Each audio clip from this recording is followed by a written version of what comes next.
দেখা ঘটনা, কারণ আমাদের বাড়ির থেকে বেশি দূরে নয়, এবং সেই স্পটে গিয়ে আমি দেখে আসলাম যে ঘটনাটা টিভিতে দেখছি, বাড়ির এত কাছে যখন একটু যাই, তারা এতটা ধনী পরিবার, হঠাৎ করে কোনো না কোনো কারণবশত তাদের ব্যবসা একেবারে ডাউন হয়ে গেছে।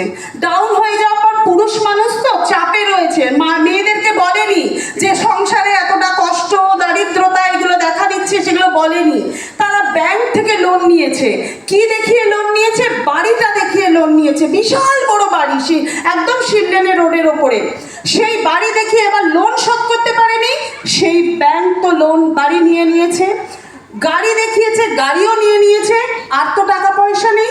দুই ভাই শুধু জানে যে তাদের মধ্যে কি চলছে, বউও জানে না, সন্তানরাও জানে না। রাত্রিবেলায় দুই ভাই পরিকল্পনা করে পায়েস রান্না করলো। সেই পায়েসের মধ্যে বিষ ঘুমের ওষুধ মিশিয়ে দিল। সেই পায়েস দুই বউ খেলো এবং দুটো বাচ্চা ফুটফুটে তারাও খেলো। তার মধ্যে একটি ছেলে, সে অজ্ঞান হয়নি, বউটা অজ্ঞান হয়ে গেছে, দুটো বউই অজ্ঞান হয়েছে, মেয়েটাও অজ্ঞান হয়েছে, কিন্তু বাচ্চার ছেলেটা অজ্ঞান হয়নি। দেখছে বাচ্চা ছেলেটা পুলিশকে যখন বয়ান দিচ্ছে, তার বাবা এবং কাকা এসে মায়েদের গলাটার নালি কেটে দিল, হাতের শিরাটা কেটে দিল।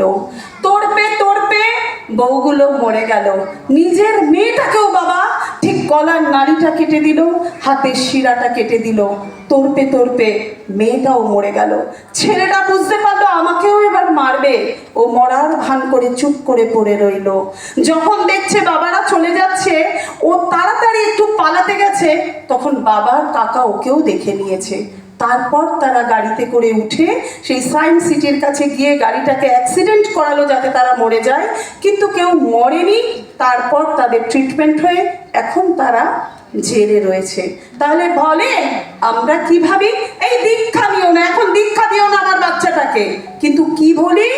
আমার বাচ্চাটাকে সুন্দর একটা ভালো ছেলে দেখে বিয়ে দিয়ে দেব, তার চাকরি, তার বর্ণ, তার বংশ যাই দেখলাম না কেন, কিন্তু তার ভেতরে কি ভাবতে পেরেছিল যে বউটা যে বলেছিল আজ থেকে তোমার সমস্ত ভরণ পোষণের দায়িত্ব আমি নিলাম, যে ভাবতে পেরেছিল এই বউটা যে স্বামীকে আমি প্রত্যেকটা দিন রান্না করে খাওয়াই, সে সন্তানটা ভাবতে পেরেছিল যে বাবা আমাকে এত সুন্দর করে আদর করে, একদিন সেই আমার গলার নাড়িটা কেটে দেবে? তাই আমরা বুঝে উঠতে পারি না আমরা কতটা ভয়ঙ্কর পশুতে পরিণত হয়ে যাচ্ছি। তাই আমাদের জীবনে ঠাকুর লাগে, তাই আমাদের জীবনে আচার্য লাগে, তাই আমাদের জীবনে পূজনীয় অবিন দাদা লাগে, যার কাছে গেলে আমরা